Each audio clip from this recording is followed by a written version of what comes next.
Hello, magandang hapon po sa ating lahat. Magandang hapon po sa ating lahat. Ngayon ay panibagong araw, kaya panibagong video na naman po ang ating ituturo sa inyo.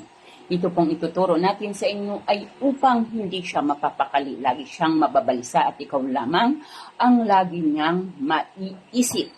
So, bago po tayo gumawa nito, tiyakin po natin na buo ang ating pagtitiwala dito at wala tayong alinlangan. So, kapag kayo ay may linlangan at talagang may doubt kayo dito, wag na lamang kayo magsayang ng inyong panahon at oras kasi kailangan po dito ay ang 100% paniniwala. So, ang gagawin po lamang natin ay kailangan lamang natin ng bote. So, kailangan guys, pag ganitong bote, plastic, pero dapat po ay plain. So, pwede tayong gumamit ng plain na bote or kahit na plastic or babasagin. Basta plain po, tanggalin po yung mga nakalagay-lagay dito. So, ngayon po ang atin pong gagawin. Ang gagawin po natin ay kumuha tayo ng puting papel. Kumuha tayo ng puting papel. Sa puting papel ay isulat mo ang kanyang kumpletong kapanganakan, kumpletong pangalan kasama ang kanyang kapanganakan.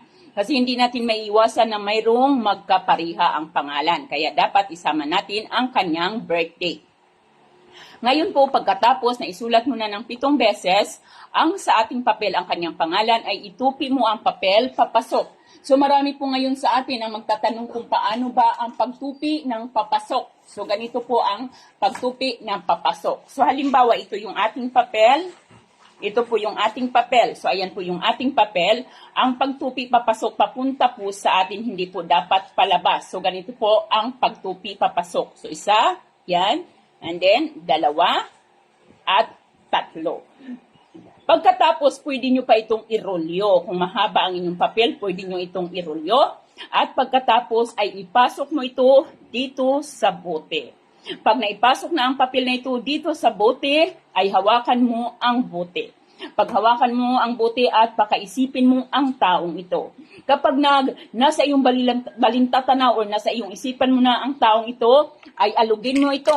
Alugin mo, pagkaalog mo, bigkasin mo ang kanyang pangalan at ang kahilingan mo paukol sa inyong relasyon. Ano ba ang nais mo na mangyari sa inyong relasyon? So halimbawa, pagkabigkas mo ng kapangalan at ganunin mo, bigkas ang kanyang pangalan.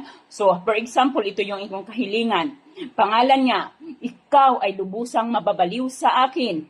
Saan ka man mapunta, anuman ang iyong ginagawa, ako lamang ang iyong pakaiisipin.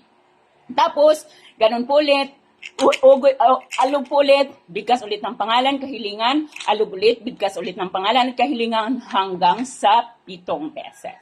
Pagkatapos po ninyong gawin ito ay maaari ninyong ilagay ang buti sa inyong mga bag or kaya naman itago ninyo ito sa inyong kabinet at hayaan mo ito doon hanggat sa gusto mo. Wag na wag mong isipin na may ginagawa ka, hayaan mo lamang at para ikaw ay magugulat na lamang sa resulta, pero muli, dapat buo ang tiwala dito. Gawin kahit anong oras at anong araw as long na buo ang tiwala mo.